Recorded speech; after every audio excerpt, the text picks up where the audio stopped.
엘리야의 시대가 끝을 향하여 가고 있을 때였었습니다. 하나님께서는 엘리야에게 명하시기를 아벨 몰라 출신 사바스의 아들 엘리사에게 기름을 부어서 엘리야의 뒤를 이어 예언직을 수행하도록 제자로 세울 것을 명하셨습니다. 이것은 엘리야가 호렙산에서 기도하던 중에 있었던 일입니다.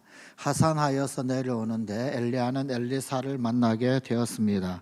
주님의 분부대로 행했습니다. 마침 엘리사는 12겨리소로 밭을 갈고 있던 중이었습니다. 엘리야는 자신의 겉옷을 벗어서 엘리사에게 걸쳐주었습니다. 이 명민한 엘리사는 이것이 너는 내 제자가 되거라 라고 하는 거룩한 초대임을 단박에 알아차렸습니다. 엘리사라고 하는 이름의 뜻은 하나님은 구원이시다 라고 하는 이름 뜻입니다. 그 이름 뜻처럼 이 엘리사는 화끈하게 응답을 했습니다. 그는 잠시의 고민도 하지 아니하고 즉시 움직였습니다. 열왕기상 19장 20절입니다. 그가 소를 버리고 엘리야에게로 달려가서 이르되 청하건대 그는 즉시 내린 결단을 엘리야에게 전하면서 마지막 고별 인사를 할 수 있는 말미를 요청을 합니다. 나를 내 부모와 입맞추게 하소서. 그리한 후에 내가 당신을 따르리이다. 엘리야는 쾌히 수락을 하였습니다. 엘리사의 결단에는 뭉클한 그 어떤 무엇이 있습니다. 그는 집으로 돌아갑니다. 돌아가서 자신이 부리던 황소 2마리, 그 황소 2마리를 잡고 자기가 농사를 짓던 쟁기를 부수어서 장작으로 삼아 고기를 굽습니다. 그리고는 그 구운 고기를 사람들에게 대접합니다. 혹여 나중에 딴 마음이 들어서 다시금 귀양할까봐 그래서 농사나 짓자 그런 어떤 유혹이 들 때를 대비해서 아예 농사거리를 다 없애버린 것입니다. 그야말로 배수의 진을 친 것이지요. 그 빌미를 다 태워버린 것입니다. 그런 뒤에야 이 엘리사는 엘리야를 따라 나섰습니다. 엘리사가 엘리야를 따라다닌 지 얼마나 되었을까요? 이제 엘리야는 하늘로 돌아가야 할 때가 되었음을 직감합니다. 그리고 아무도 모르게 승천 준비를 합니다. 자, 그런데 승천하려면 일단 이 엘리사를 좀 떼어 놓아야 합니다. 그래서 이렇게 말합니다. 오늘 본문 말씀 2절입니다. 너는 여기 머물라. 여호와께서 나를 베델로 보내시느니라. 길갈에서 나올 때 했던 말입니다. 베델로 가야 될 텐데 너 여기 머물러 있어라. 하지만 이 엘리사는 뭔가 심상치 않은 일이 일어날 것임을 눈치를 챕니다. 그래서 그는 물러서지 않고 굳이 스승 엘리야 주변에 머물러 있겠다 고집을 부립니다. 이런 식의 거룩한 실랑이가 무려 3번 있습니다. 2번 더 반복되어져 있습니다. 이쯤 되자 이 엘리야가 흡족한 듯이 말을 합니다. 본문 9절 말씀입니다. 나를 내게서 데려감을 당하기 전에 내가 내게 어떻게 할지를 구하라. 여기에 엘리사의 답이 그야말로 걸작입니다. 계속되는 9절 말씀입니다. 당신의 성령이 하시는 역사가 갑절이나 내게 있게 하소서. 이 자신의 영감의 갑절을 구하는 이 제자, 이 말을 들은 스승 그 마음은 어떠했을까요? 그는 난색을 드러내면서 이렇게 말을 합니다. 본문 10절 말씀입니다. 내가 어려운 일을 구하는도다. 그러나 나를 내게서 데려가시는 것을 내가 보면 그 일이 내게 이루어지려니와 그렇지 아니하면 이루어지지 아니하리라. 주고 안 주고는 자신의 뜻이 아니다라는 겁니다. 그것은 하나님의 뜻이다라는 답변, 엘리야다운 예지입니다. 하나님께서는 엘리사의 청원을 들어주셨습니다. 그것도 그냥 그저 그렇게가 아니라 아주 장엄한 스펙티클한 그런 장면으로 응답을 해 주셨습니다. 불세례와 불말들이 동원이 됩니다. 그래서 엘리야와 엘리사 사이를 갈라놓습니다. 그리고는 엘리야가 회오리 바람으로 장엄하게 하늘로 귀향하는 모습을 이 엘리사가 2 눈으로 똑똑히 목격하도록 해 주신 것이었습니다. 이에 엘리사는 자신의 옷을 찢습니다. 스승이 떠나갔으니. 그런데 회오리바람을 타고 올라가던 엘리야, 그 겉옷이 땅에 떨어졌습니다. 자신의 옷을 찢고 스승의 옷을 걸쳐 입습니다. 그 스승의 겉옷을 대물림하는 영광을 누리게 됩니다. 이와 함께 자신의 소원대로 스승 엘리야의 갑질의 영감이 자신에게 임한 것, 그것을 요단 강물을 가르는 기적으로 즉시 체험하게 됩니다. 이로써 구약 성경의 귀한 여러 페이지를 그야말로 많은 이적 그리고 또한 많은 기적으로 장식하는 그 엘리사 이야기들이 시작이 됩니다. 스승 엘리야는 베델로 가겠다라고 하며 제자 엘리사를 떼어놓으려고 애를 썼습니다. 스승의 말에 엘리사는 이렇게 응수를 합니다. 오늘 본문 2절 말씀입니다. 여호와께서 살아계심과 당신의 영혼이 살아있음을 두고 맹세하노니 내가 당신을 떠나지 아니하겠나이다. 그리하여 그들은 베델로 함께 내려갑니다. 그런데 이런 식의 대화 그리고 이런 식의 동행이 여리고행 그리고 또한 요단강행 이렇게 2번이나 더 이루어집니다. 모두 합해서 3번. 장소만 바뀌었지 그 어떤 대화의 내용 그것은 토시까지도 똑같습니다. 이것은 여기에 매우 중요한 영적 깨달음의 단서가 있다라는 것을 드러내주는 성경의 진술 방식입니다. 진흙 속에 묻힌 진주는 바로 엘리사의 대답 말에 있습니다.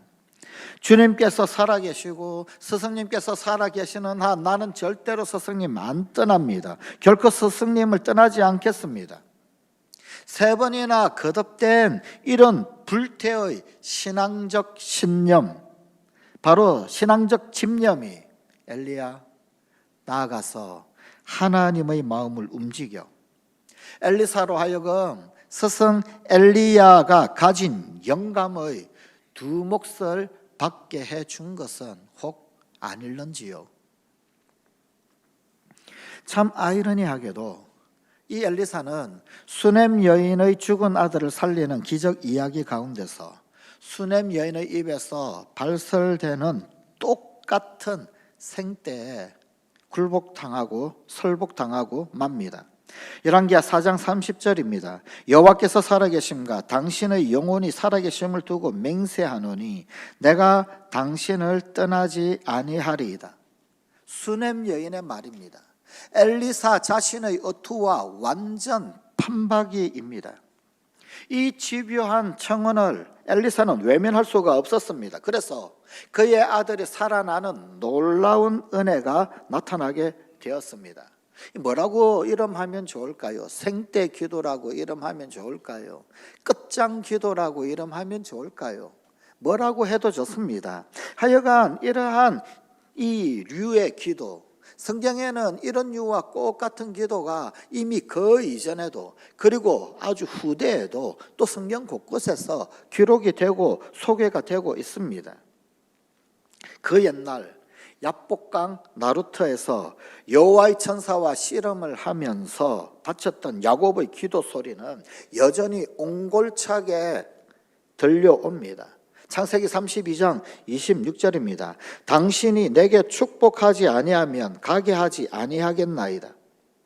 예수님께서 끈질기게 기도할 것을 격려하며 비유 말씀의 예로서 제시했던 어떤 과부, 불의한 재판관 앞에 선 한많은 그 과부, 이 과부의 청원 이야기에서도 그야말로 끝장 정신이 물씬 묻어납니다. 누가복음 18장 3절입니다.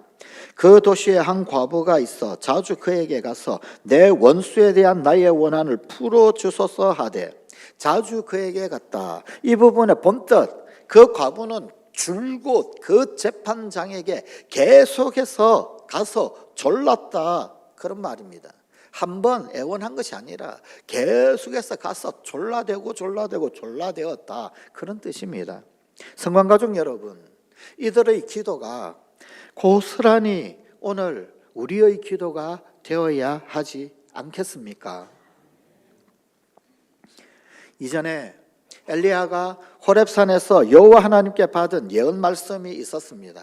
열왕기상 19장 15절 16절입니다. 너는 내 길을 돌이켜 광야를 통하여 다메섹에 가서 이르거든 하사엘에게 기름을 부어 아람의 왕이 되게 하고 너는 또 님시의 아들 예후에게 기름을 부어 이스라엘의 왕이 되게 하고 또 아벨몰라 사바스의 아들 엘리사에게 기름을 부어 너를 대신하여 선지자가 되게 하라.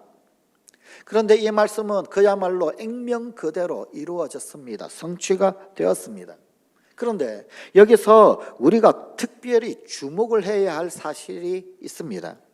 예언 말씀의 지시는 분명히 엘리야에게 내려졌습니다.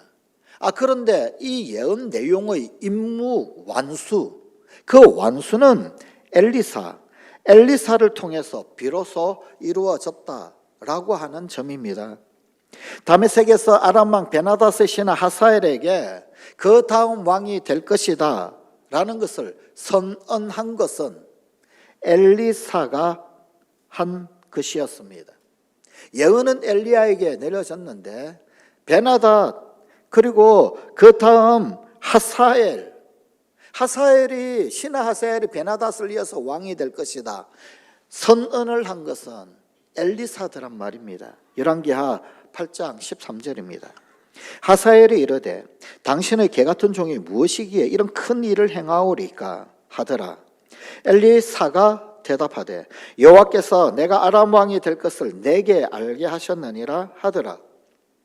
님시의 손자 예후에게 기름을 부어서 왕을 세운 것 또한 엘리사, 좀 더 정확하게 이야기하면 엘리사의 제자 선지자 그룹에 있는 그 어떤 젊은이, 엘리사의 명을 받던 그의 제자를 통해서였었습니다. 열왕기하 9장 1절 그리고 6절입니다. 선지자 엘리사가 선지자의 제자 중 하나를 불러 이르되 너는 허리를 동이고 이 기름병을 손에 가지고 길랏 라모스로 가라. 예후가 일어나 집으로 들어가니 청년이 그의 머리에 기름을 부으며 그에게 이르되 이스라엘 하나님 여호와의 말씀이 내가 내게 기름을 부어 여호와의 백성 곧 이스라엘의 왕으로 삼노니. 이것은 무엇을 말해주고 있습니까? 크게 두 가지입니다. 첫째, 엘리사의 정체성은 스승 엘리야에게 내린 예언 말씀의 집행자라는 사실입니다.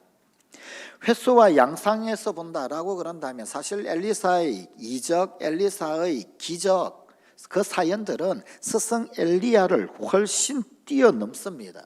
엘리야를 능가하는 그런 수많은 이적들, 기사들이 있었습니다. 그런 엘리사.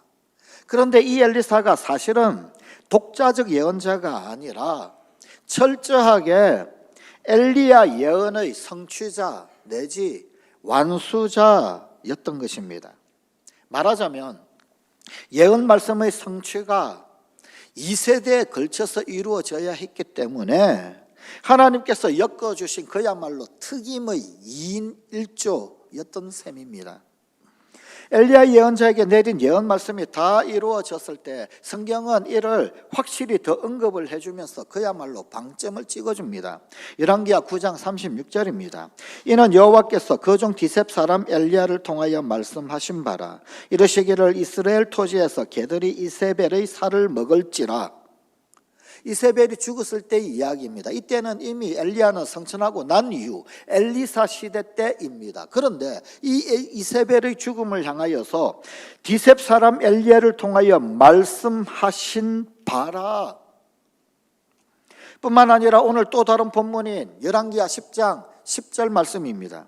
이제 너희는 알라. 곧 여호와께서 아합의 집에 대하여 하신 말씀은 하나도 땅에 떨어지지 아니하리라. 여호와께서 그의 종 엘리야를 통하여 하신 말씀을 이제 이루셨도다.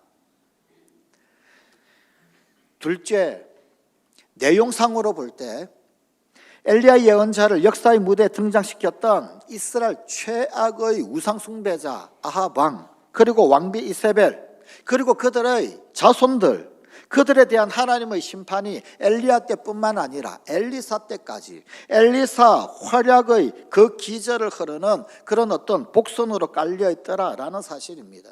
무슨 말이냐면 이 엘리사 시대의 그 장황 그리고 그 복잡 다단했던 그 모든 역사가 사실은 그 이전 엘리야 시대 때 발단이 되었더라.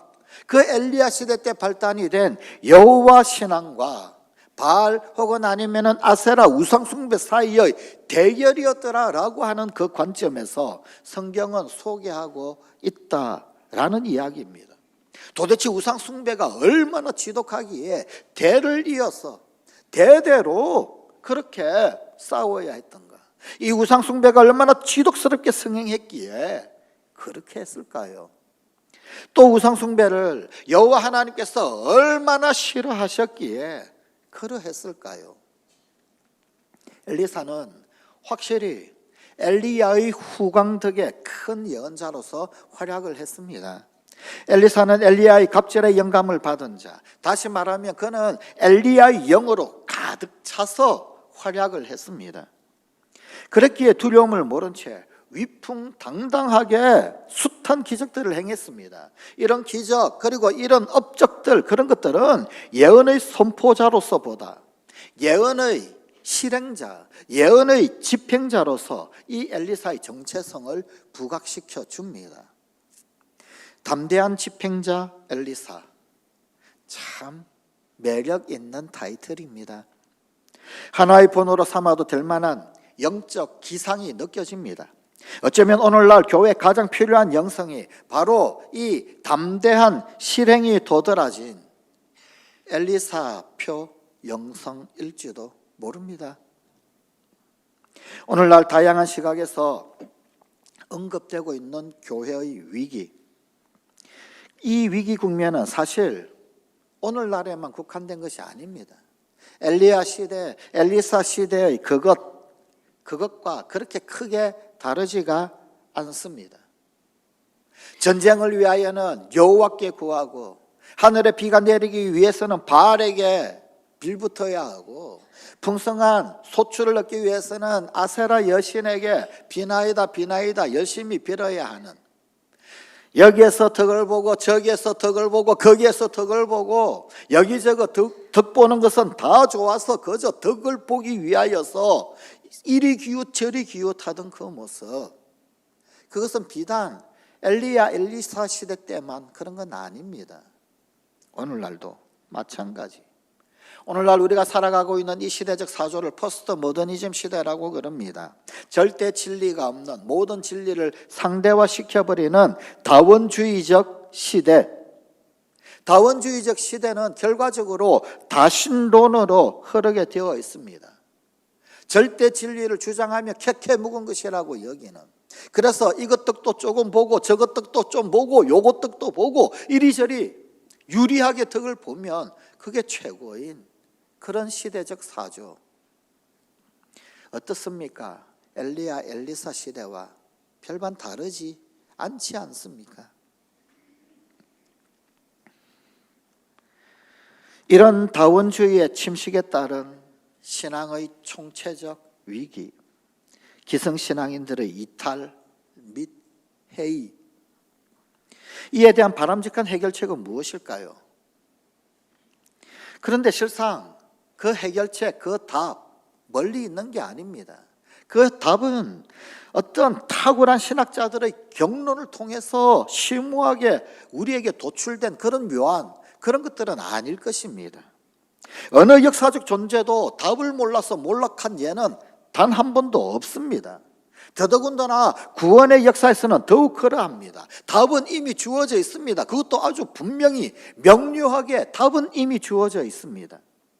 십계명의 충실한 이행, 내용상으로는 경천애인, 하나님을 경외하고 사람들을 사랑하는 것, 뻔하고 뻔한 답입니다. 하지만 이 뻔한 답 안에 인류 번영의 모든 심오한 비밀이 함축되어 있습니다. 일단 실행하기만 하면, 준행하기만 하면 굳이 그 깊은 의미 혹 모른다 할지라도 번영의 이치는 작동이 됩니다. 십계명을 왜 지켜야 합니까? 나와 공동체의 선익을 위해서입니다. 경천애인 왜? 곧 하나님을 사랑하고 이웃을 왜 사랑해야 합니까? 그것이 최상의 인륜인통시 만사형통의 대로이기 때문입니다. 이 얼마나 쉬운 답입니까? 이 얼마나 명료한 것입니까? 그럼에도 이 쉬운 답을 우직하게 살아낸 사람은 그리 많지 않습니다. 극히 드뭅니다. 그러기에 엘리사표 집행자 영성이 그리워지는 것입니다. 그런데 집행자 영성, 뭔가 실행하겠다, 실천하겠다, 행동하겠다, 액션하겠다, 이런 것들을 전면에 내세울 때 꼭 명심해야 할 말씀이 있습니다. 시편 147편 10절 11절입니다. 여호와는 말의 힘이 세다 하여 기뻐하지 아니하시며 사람의 다리가 억세다 하여 기뻐하지 아니하시고 여호와는 자기를 경외하는 자들과 그의 인자심을 바라는 자들을 기뻐하시는도다. 말의 힘이나 억센 다리는 이미 자기 능력입니다. 자기 기술입니다. 자기 기교입니다. 이런 것들에 의지하는 사람, 그런 사람에게는 하나님의 권능이 끼어들 틈이 없습니다. 하나님의 권능이 나타날 새가 없습니다.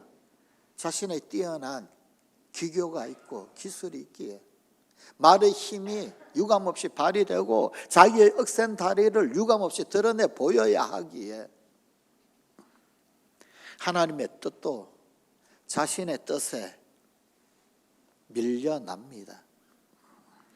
반면 당신을 경외하고 당신께 희망을 두는 사람들에게는 하나님이 꼭 필요한 존재가 됩니다. 결과적으로 하나님의 지혜, 하나님의 권능이 환영리에 드러납니다. 성관가족 여러분, 그 옛날 위대했던 하나님의 선지자 엘리사는 오늘날 우리들에게도 갑절의 영감과 집행자 영성이 필요함을 도전하고 있습니다. 오늘 우리에게 갑절의 영감이 필요하지 않습니까? 모두가 비를 얻으려면 바알에게 답이 있고 풍년의 소출을 얻으려면 아세라에게 답을 구해야 한다라고 하는 거짓과 미혹이 난무하는 이 세상 가운데서 우리가 하나님 주신 복으로 승리하려면 갑절의 영감이 필요하지 않습니까? 갑절의 영감을 위해 끝장 믿음, 생때 기도를 드리는 성관가족이 되십시다. 저는 당신이 부르신 예언직에 제 생의 외통수를 놓고 쟁기를 부수었습니다. 두 목소 영감 받을 때까지 결코 스승님을 떠나지 않겠습니다. 제 아들이 죽었습니다. 몸소 오셔서 살려주실 때까지 결코 당신을 떠나지 않겠습니다. 제 형 에서를 만나려니 심란합니다. 하나님 주신 복, 그 보장의 약속 받을 때까지 놓아드리지 않겠습니다. 제가 억울한 일을 당했습니다. 저 불의한 재판관, 그 재판관 앞에 가서 그래도 나를 도와주십시오. 저와 적대자 사이에 올바른 판결을 내려주십시오. 내려주실 때까지 줄곧 졸라댈 것입니다. 주님이 이렇게 응답해 주실 것입니다. 오냐, 너 엘리사야. 내 믿음이 굳세니 내 안이 들어줄 수가 없구나. 오냐, 너 수넴의 여인아, 너의 그 절절한 애원이 야무져 내 거절할 수가 없구나. 오냐, 너 야곱아, 너 집요한 강구가 옹골차니 내 기꺼이 복을 내려주마. 오냐, 너 억울한 홀엄이야.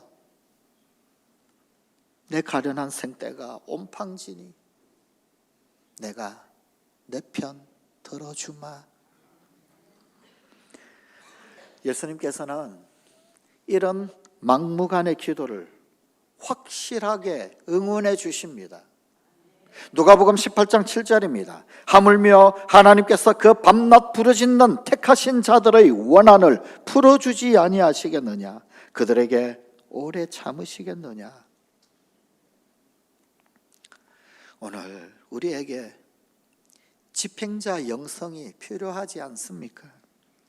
어떤 왕이 한 가지 심각한 고민에 빠졌습니다. 그 고민 내용은 어떻게 훌륭하게 살 것인가? 어떻게 사는 것이 훌륭하게 사는 것인가? 뭐 그런 것이었습니다. 한 신하가 현자 한 사람 소개해 주면서 저 사람에게 모든 답이 있습니다. 불러서 물어보십시오. 왕이 현자를 불렀습니다. 그리고 물었습니다. 어떻게 사는 것이 훌륭하게 사는 것인가? 현자가 대답했습니다. 악한 짓을 멀리하고 선한 일을 잘 하면 됩니다. 왕이 피식 웃었습니다.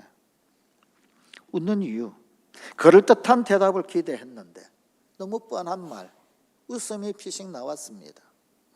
왕이 다시 물었습니다. 그런 말은 누구나 할 수 있지 않는가? 현자도 웃으면서 말했습니다. 어린 아이도 알지만 팔순 노인도 실제로 행하기는 굉장히 힘듭니다. 머리는 소박하고 입술은 신중하며 가슴은 두텁고 몸은 뚝심 있는 사람. 그리하여 그 소박함으로 오로지 주님 말씀에 콧노래 부르고 그 신중으로 매번 예와 아니요를 과감하고 용감하게 가르고 그 두터움으로 언제나 맷집 있게 희망을 두르고 그 뚝심으로 온갖 파랑 해치고 하나님 명하신 분부 결행하여 집행자 영성을 발휘하는 성관 가족이 되십시다. 그리하여 하나님 살아계신 증거가 되십시다. 기도하시겠습니다. 하나님, 오늘 우리에게 갑절의 영감이 필요함을 고백합니다. 그래야 하나님 살아계심을 이 땅 가운데 드러내는 온전한 은혜의 통로, 축복의 통로가 될 수 있음을 고백합니다. 사랑하는 우리 성관가족들, 끝장 믿음, 생떼 기도로 갑절의 영감을 얻는 주인공들이 되게 하여 주시옵소서. 오늘 우리에게 집행자 영성임이 필요함을 고백합니다.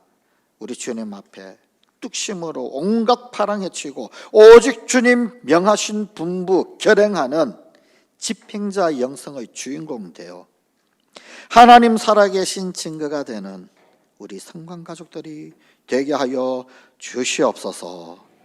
우리 주 예수님 이름으로 기도드리옵나이다. 아멘.